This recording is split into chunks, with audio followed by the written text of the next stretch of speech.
Olá, internautas que nos vê aí no BNews Entrevista, hoje com a presença de luxo do ex-ministro da Saúde, vice-presidente do PT Nacional, Alexandre Padilha, que está em Salvador por um ciclo de palestras sobre a conjuntura nacional e outros detalhes aí que vem acontecendo a partir de que Temer assumiu, e também falar um pouco sobre a eleição, falar sobre o momento do PT, as reflexões que são necessárias.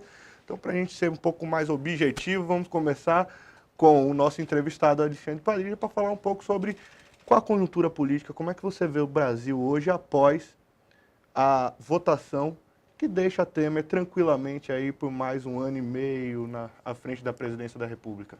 Primeiro, dar um grande abraço a todos que nos acompanham aí pela internet, pessoal do BNews, né? Bocão News. É uma alegria estar aqui na Bahia, poder chegar aqui nessa terra maravilhosa, encontrar amigos, né? Vamos participar de um ciclo de debates que começa agora, exatamente sobre esse tema da soberania nacional, né? O que é a soberania nacional? Né? O Brasil poder ter sobre o seu domínio tudo aquilo que é decisivo para que ele possa pensar seu futuro, seu projeto de futuro, o futuro de quem nos assiste, o futuro da educação, do desenvolvimento do nosso país, né? E não é à toa que esse debate aparece agora, Luiz Fernando, porque o Brasil vive um momento, com esse atual governo Temer, de abandono de um projeto de país, né? Não tenho dúvida nenhuma que deram um golpe no Brasil, em primeiro lugar porque tinha muita gente interessada nas riquezas que o nosso país tem. Um dos exemplos disso é a riqueza do petróleo. A Petrobras foi com muito esforço dos seus trabalhadores, dos engenheiros, decisão política do governo. Eu era ministro da coordenação política do Lula na época, de investir na Petrobras, para ir atrás de petróleo lá 7 quilômetros abaixo do fundo do mar. Você, lá embaixo, descobriu onde está o petróleo, descobriu uma grande riqueza do pré-sal. Isso colocava o Brasil, que já tinha Amazônia, já tinha água que outros países não têm, já tinha potencial de produção de alimentos, passou a ter petróleo para disputar com outros países do mundo, né? E o golpe que foi dado, já deu várias demonstrações disso, foi exatamente para tirar do Brasil, do povo brasileiro, a possibilidade de ser um país importante no mundo. Não à toa, já estão entregando a exploração do pré-sal para empresas internacionais, para quem sempre explorou petróleo no mundo inteiro. Então esse é um dos temas de debate, desse ciclo de debate que nós estamos participando aqui na Bahia. Isso é interessante, vem a calhar, porque hoje teve o primeiro leilão aí sem o efeito da liminar. E o presidente da Câmara, Rodrigo Maia, disse que ainda tem mais o que fazer para facilitar para que as empresas e os grandes conglomerados internacionais entrem. Com relação aos prejuízos para a nação em função do investimento que foi feito para explorar, para permitir a exploração do pré-sal, sobretudo, e aquilo que vem ser arrecadado a partir dessa liberação, como é que você faz a conta disso, né? É muito grave, por dois motivos. Primeiro, qual que é a importância do Brasil ter o controle da exploração do petróleo, do pré-sal, desse grande mar de petróleo que nós temos abaixo do nível do mar? Porque se o Brasil tem um controle disso, você começa a explorar esse petróleo num tempo que o Brasil vai se preparando para desenvolver esse petróleo e não só vender o petróleo bruto, transformar esse petróleo em produtos mais sofisticados, que se cobrem mais caro, transformar esse petróleo em tecnologia, em vários tipos de plástico, eventualmente medicamentos, instrumentos para a área da saúde.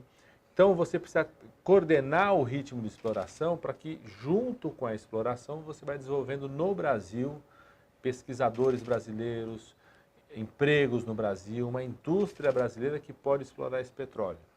Por isso é importante a gente coordenar e não deixar que os Estados Unidos, que a Inglaterra, que a Holanda, venha coordenar isso, porque eles já têm as indústrias. Então eles querem pegar esse petróleo barato, bruto, e transformar lá, na Noruega, na Holanda, nos Estados Unidos, no Canadá, para gerar emprego para pessoas lá, desenvolvimento, tecnologia lá. Então esse é o primeiro grande motivo do controle da exploração desse petróleo ser feito pelo Brasil, se não entregar para outra empresa.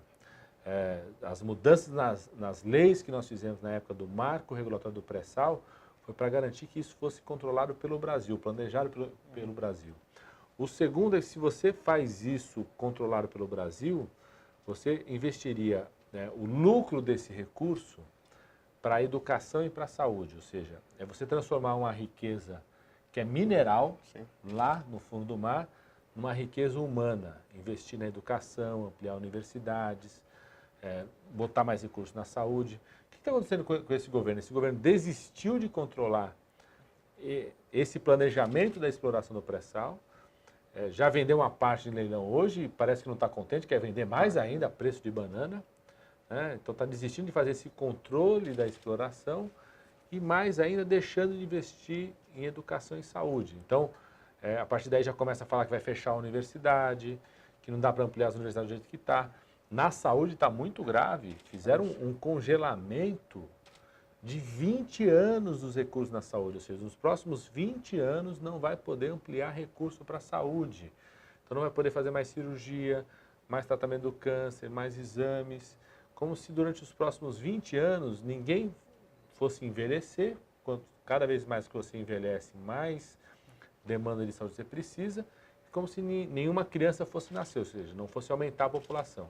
Então preocupa muito as medidas do atual governo, preocupa mais ainda a fala do presidente da Câmara, já não bastava, né, durante essa semana, a vergonha que foi a postura dos deputados e deputadas de manter esse atual governo, né, ainda por cima veio o presidente da Câmara, ou seja, quem comanda aquele Congresso Nacional, dizer o seguinte, não, tem que entregar mais, quer entregar mais o petróleo, vender mais o nosso país. Interessante, Padilha, porque assim, no começo dos anos 2000, existia ali pelo governo federal, antes do Lula assumir, a ideia de você criar unidade de negócio na Petrobras e comercializar isso separadamente, né? O José Sérgio Gabrielli sempre comentou isso na época que ficou a presidente.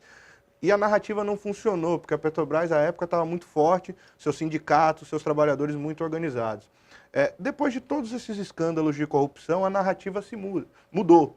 E nessa mudança eles conseguiram pavimentar o que estão fazendo hoje. De fato, o PT falhou nesse sentido de coordenar as ações na Petrobras para que a população tivesse ainda o interesse, a vontade, o anseio de defender os interesses da própria Petrobras. Não, nunca a Petrobras esteve tão forte como nos governos do PT. O PT transformou a Petrobras numa empresa cada vez mais forte no mundo inteiro, reconhecida no mundo, com a descoberta do pré-sal mais ainda, não só a Petrobras, mas uma cadeia nacional de empresários, de indústrias que começaram a pensar como que desenvolve tecnologia, conhecimento e equipamentos para explorar esse pré-sal. Então, o PT acertou em fortalecer a Petrobras. Só que, diante desse fortalecimento, nós começamos a causar inveja no mundo inteiro.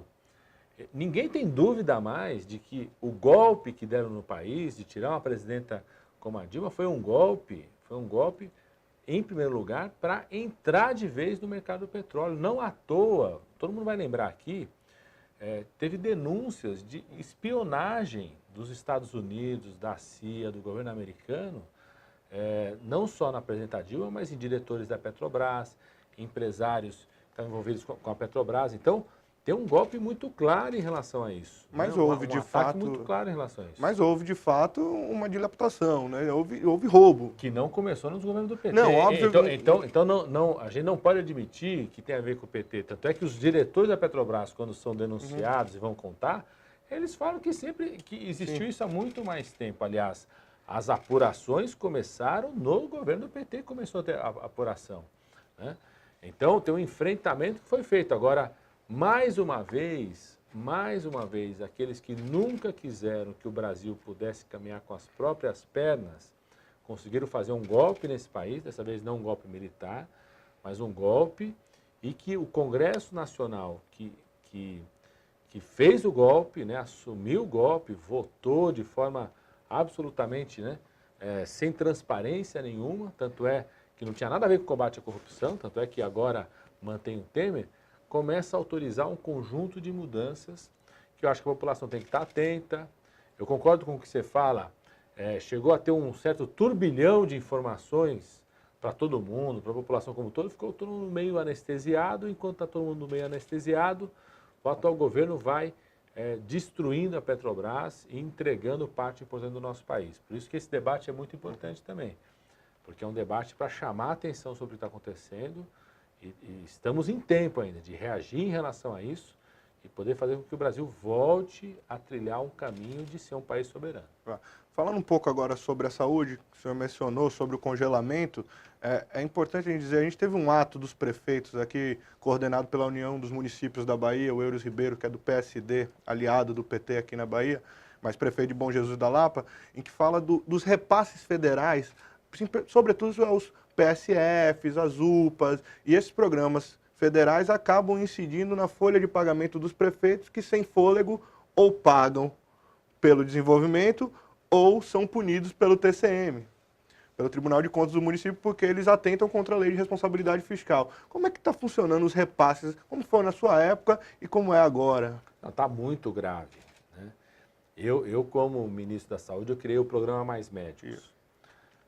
O sertão da Bahia, a região periférica da Bahia, sabe da importância desse programa. Nós conseguimos levar médicos onde não tinha médicos. Você tinha a equipe inteira, tinha o enfermeiro, o agente comunitário de saúde. A prefeitura tinha um recurso repassado pelo Ministério da Saúde, mas não conseguia ter o médico. Então, a gente criou um programa Mais Médicos para poder levar, inclusive trazer médicos de outros países onde não tivesse médicos nessas regiões. A importância desse programa. O que está acontecendo agora? O médico ainda está lá, o médico veio de Cuba, de outros países, ainda está lá no programa Mais Médicos, mas os municípios não estão conseguindo manter as ações que são importantes para a presença desse médico. Então, os medicamentos, fecharam a farmácia popular. Exato. Os recursos para que a prefeitura possa comprar mais medicamento não chega. Interromperam reformas e construção das unidades de saúde. Então, quem é prefeito está vivendo uma situação muito difícil, porque assim como o governo federal abandonou a ideia de um projeto para o país, está abandonando também os municípios em relação à manutenção das ações de saúde. Então, é uma situação muito grave. Por isso que precisa, não tem jeito, gente, precisa mudar a realidade desse governo federal. E o SUS, como é que está? Interessante, em Brasília teve uma discussão recente sobre a valorização do SUS, que é um programa universal. Acho que no mundo a gente tem poucos cases como o SUS. Só que no Brasil o SUS virou sinônimo de mau atendimento. Menos pelo atendimento de fato e mais pela simbologia, né? Pô, você está sendo tratado pior do que no SUS. Né? É uma questão de que é preciso ressignificar o SUS. E, ao contrário disso, o que a gente vê é o governo tirando, desestruturando ainda mais a cadeia produtiva dentro da saúde, o segmento de saúde. O que pode ser feito ainda para poder resgatar isso e para poder mudar essa imagem de que o SUS é um negócio ruim, né? O SUS é um projeto bastante ousado.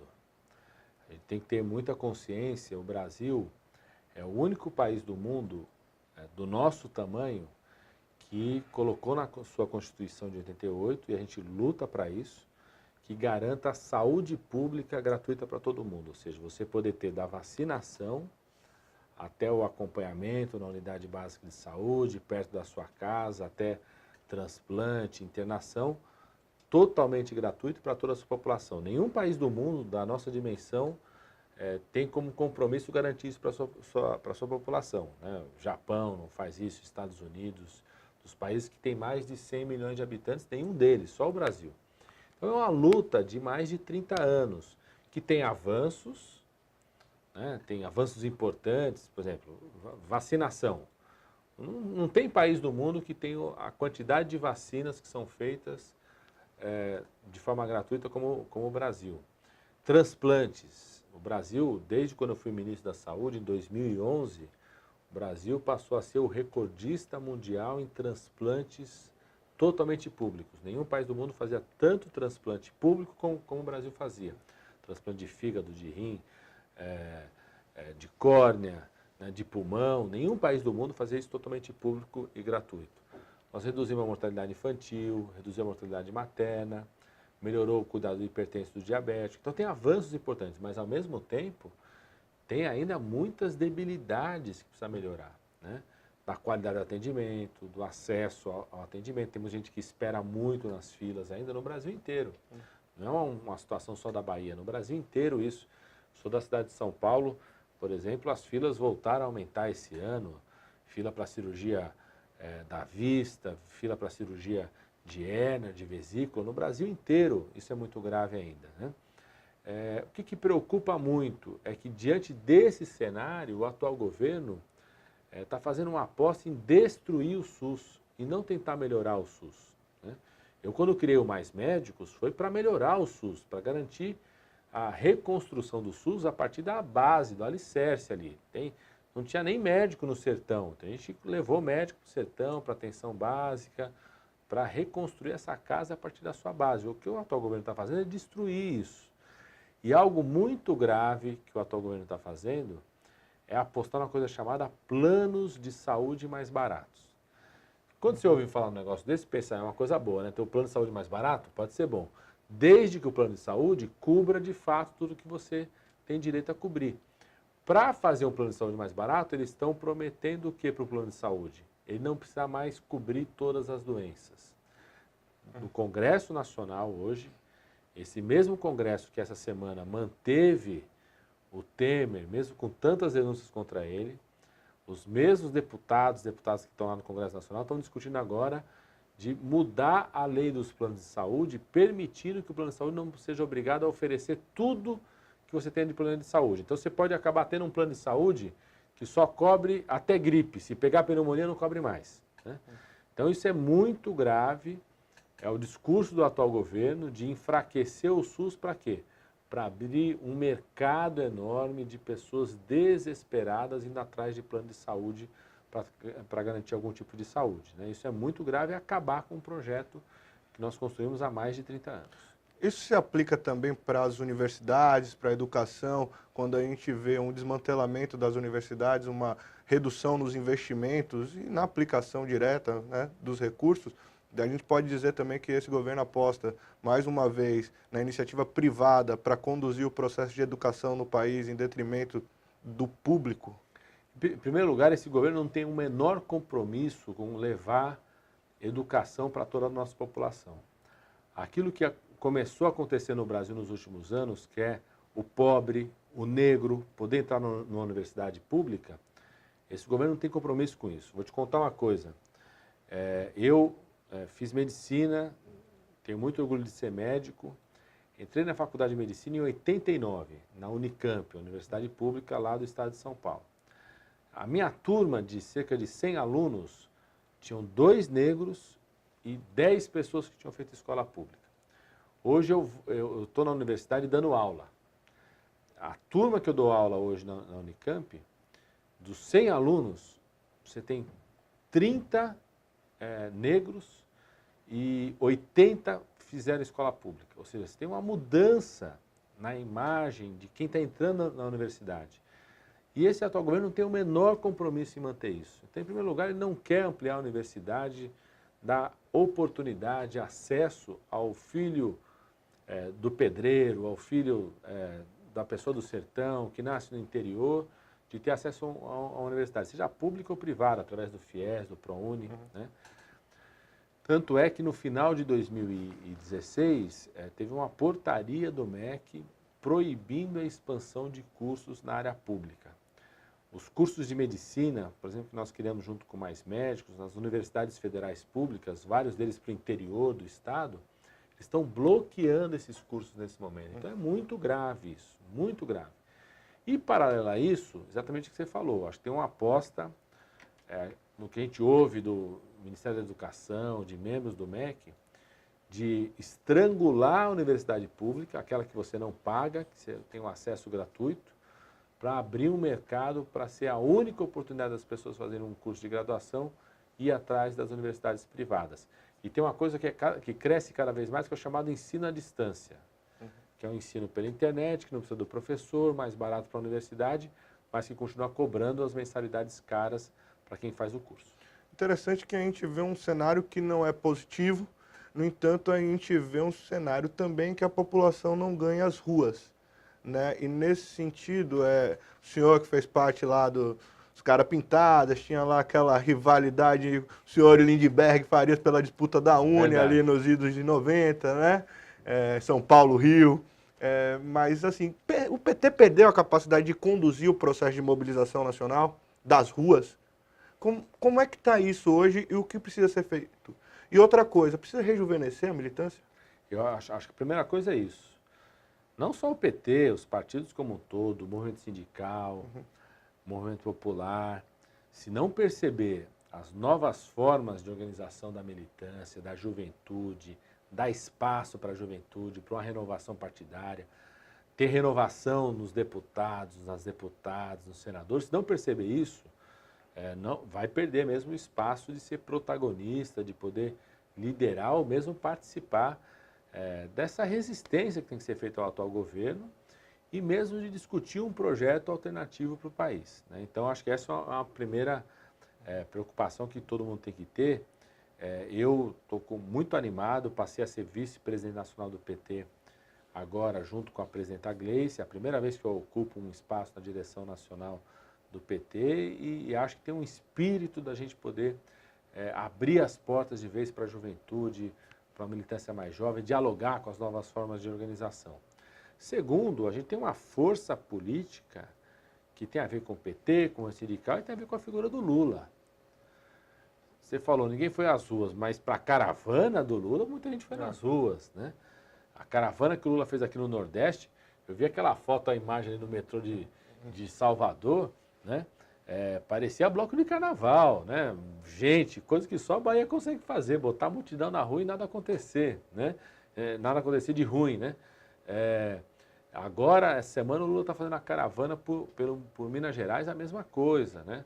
Então, tem uma força política que é simbolizada pelo presidente Lula, não só por ele, mas por aquilo que ele simboliza, que é a grande pedra no sapato daqueles que querem acabar com o projeto para o nosso país, acabar com a soberania nacional. Então, nós estamos muito cientes dessa combinação. De um lado, defender o Lula, pela força que ele tem, pela história que ele tem, e digo mais, pela projeção de futuro dele, e ao mesmo tempo abrir as portas para uma renovação da militância, da juventude, participação. O PT agora pode se filiar até pela internet.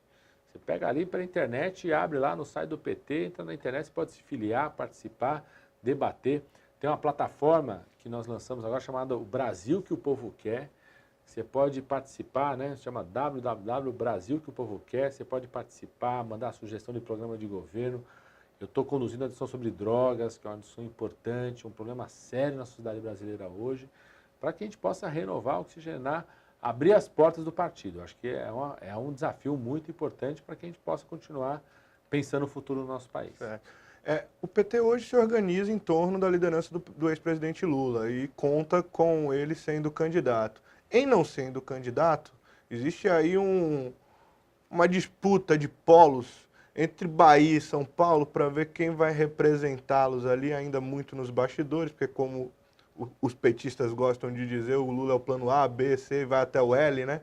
Mas o M tem uma disputa ali entre São Paulo e Bahia para ver quem tem mais condições de indicar, né? Ou de, pelo menos, colocar ali um Jacques Wagner, um Haddad, Padilha, enfim, tem alguns nomes que estão aí circulando como plano B, de fato, ao Lula. Como é que o senhor, vice-presidente nacional do partido, vindo de São Paulo, vê essa disputa? Não, primeiro que a disputa não existe, porque é o seguinte, eu falo sempre para todo mundo, você faz uma pesquisa eleitoral hoje, o Lula está disparado na frente de todo mundo. Certo. É o Lula com 36, 37, 38. Todos aqueles que semearam o ódio, a violência, a intolerância contra o PT, semearam, a única coisa que eles conseguem colher é o Bolsonaro. Eles não conseguiram projetar nenhuma outra liderança. Então o Lula está disparado. O Lula é o plano A do povo brasileiro. Se o Lula é o plano A do povo brasileiro, é o plano A do PT. O PT não tem que ficar discutindo plano B, plano C, plano D, né? Então o Lula é o nosso candidato, será o nosso candidato até o fim. Eu confio na justiça, nos recursos que a justiça pode ter, né, que a gente pode apresentar para garantir que o Lula seja o nosso candidato até o fim. E é muito importante para o povo brasileiro que o Lula possa ser candidato. Aqueles que querem derrotar o Lula têm que derrotar nas eleições, não no tapetão, né? Então, o Lula é nosso candidato. Agora, junto com isso, tem grandes lideranças do PT que têm força. Eu trabalhei com o Jacques Wagner, né? Tive a honra de ser assessor do Jacques Wagner na época que o Jacques Wagner era ministro da coordenação política do Lula. Depois eu virei ministro da coordenação política do Lula e acho o Jacques Wagner uma das pessoas, um dos maiores professores de política que eu já tive na minha vida, né? E é uma liderança muito importante, com muita habilidade. Depois do Lula é Wagner em relação a craque de política ali, né? Então, eu acho que é uma pessoa que tem muito a contribuir para o PT, para o Brasil, já contribuiu muito para a Bahia e vai contribuir cada vez mais. Fui colega de governo do Haddad, nós somos quase da mesma geração, eu sou mais novo que ele. Para mim, o Haddad é como se fosse um irmão mais velho. Foi secretário dele também. Fui secretário do Haddad também. Fizemos uma grande mudança na cidade de São Paulo. O povo de São Paulo está sentindo agora o que foi o erro de não ter o Haddad, né? Ver o Dória fazendo ração humana para as pessoas, querendo entregar ração humana para as crianças, né? Na área da saúde, o plano do Dória é fechar 100 unidades de saúde. Fechar, parar de atender, tranca a porta, porque não tem menor compromisso com as pessoas que mais precisam, né? Então, conheço muito bem o Haddad e sei do papel que o Haddad pode ter, tanto no presente quanto no futuro de São Paulo e do país. Agora, não tem disputa porque está todo mundo com Lula, né? Todo mundo com Lula, todo mundo tem muita consciência de que o Lula é o plano A do povo brasileiro e é o plano A do PT. Bom, interessante você falar isso, porque embora seja prefeito de São Paulo, e nós estejamos na Bahia, o João Dória não esconde de ninguém que tem um plano nacional, que tem um projeto pessoal nacional, né? De ser candidato à presidência da República. Voltou um pouco atrás recentemente, após tomar uns baques nas pesquisas, já falou em alguma coisa ou soltou algo que poderia ser candidato ao governo, apoiando o Alckmin. Mas como é que você vê a administração do João Dória e suas peripécias em São Paulo e suas viagens pelo Brasil? Primeiro que é difícil ver o João Dória em São Paulo. Outro dia, o Zé Simão, que é um colega de você, jornalista, até escreveu, quando no show do Paul McCartney, lá dos Beatles, ele falou que o Paul McCartney vai mais a São Paulo que o Dória, né? Primeiro que é difícil encontrar o João Dória em São Paulo, né? E eu acho que o João Dória pretende mesmo ser candidato a presidente da República, sabe por quê? Porque ele não consegue ser prefeito de São Paulo, ele não gosta de ser prefeito de São Paulo, largou a cidade. E acho que as pessoas que ouvem falar dele no resto do Brasil têm que entender o que ele está fazendo em São Paulo, ouvir o que ele está fazendo em São Paulo, né? É uma administração, primeiro, absolutamente descompromissada com as pessoas que mais precisam. Exemplos que eu estou falando aqui, querer botar ração humana para as crianças na escola, quando a gente tinha colocado na alimentação escolar da cidade de São Paulo produtos orgânicos, comida de verdade. A gente montou um grupo, o Haddad montou um grupo da saúde com a educação para ver a qualidade da alimentação na escola. E tinha uma ligação entre a comida que era vendida, que era entregue na escola, a alimentação escolar, com a produção orgânica, com o produtor. A gente revitalizou um polo de produção alimentar na cidade de São Paulo, fica na periferia da Zona Sul, na região de Parelheiros. Então, destruindo tudo isso para entregar ração, né? Postura que ele já teve em relação às pessoas mais pobres na cidade, em relação à cultura, né, de acabar com o movimento de grafite, que é uma marca da cidade de São Paulo, inclusive sendo projetada para o mundo. Você viaja, vai na Alemanha, nos Estados Unidos, na Holanda, você tem grafiteiros, tem murais feitos por grafiteiros em São Paulo. Ele quis acabar com essa manifestação da cultura. Longe da gente querer fazer um carnaval tão bom como o da Bahia, mas São Paulo estava fazendo um carnaval decente ali, fazendo, animado. Quis acabar com o carnaval de rua na cidade de São Paulo. Então, são posturas que mostram uma profunda insensibilidade, sobretudo com as pessoas que mais precisam, ou seja, alguém que não está preparado nem para governar a cidade de São Paulo e muito menos para governar o Brasil, onde precisa de uma postura de maior sensibilidade, muito maior com as pessoas que mais precisam. Então, mas eu acho que ele vai querer ser candidato, porque ele não consegue ser prefeito, ele não gosta de ser prefeito da cidade. Então, acho que ele vai ser candidato, acho que tem o Alckmin como candidato ao governo do estado de São Paulo, porque esse é um grande problema daqueles que fizeram o golpe. Eles fizeram um golpe, geraram intolerância no país, semearam ódio, não tem projeto, o projeto que eles têm para o Brasil é entregar o Brasil, e o drama deles é esse, que eles fizeram isso, mas só quem aparece bem e cresce cada vez mais nas pesquisas é o Lula. A gente nem começou a campanha ainda. Imagina quando o Lula puder ter a oportunidade de chegar na TV, no horário eleitoral, poder falar, se defender, né, mostrar o que foi o seu governo, relembrar os mais jovens o que era o governo deles, o que foi o nosso governo. Eu acho que a gente vai crescer cada vez mais ainda. Então, acho que é importante que as pessoas da Bahia, do Brasil inteiro, comecem a observar um pouco o que é o governo Dória na cidade de São Paulo, porque vão perceber que é uma pessoa que não está preparada nem para governar a cidade de São Paulo e muito menos para ser presidente do país.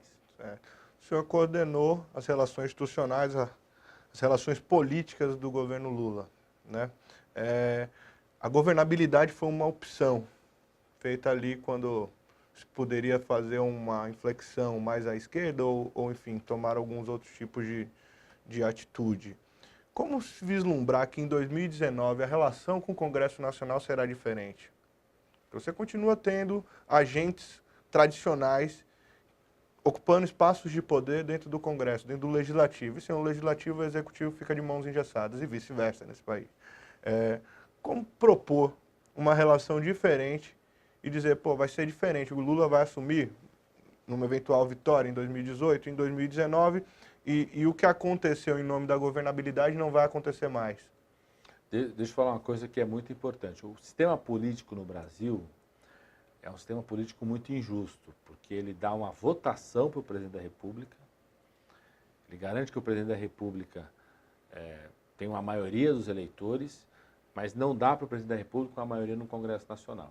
O Lula, tanto em 2003, quanto quando foi reeleito em 2006, depois a Dilma em 2010, o máximo de deputados que o PT teve, por exemplo, foram 91, 92 deputados.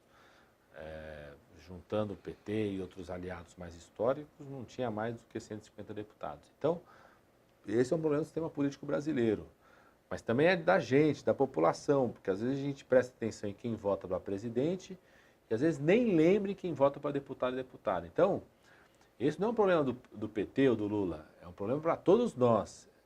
Antes de mais nada, é muito importante que a população, na eleição do ano que vem, 2018, além de eleger um presidente da República, pense bem quem vai votar para deputado e deputada federal, senador ou senadora. Às vezes as pessoas até esquecem quem votou há 4 anos atrás. Tem que olhar em quem que cada um dos deputados e deputadas estão votando a favor da aposentadoria, dos direitos dos trabalhadores, dessa coisa da denúncia do Temer essa semana, e tem que decidir se quer botar esse deputado e deputada de volta lá.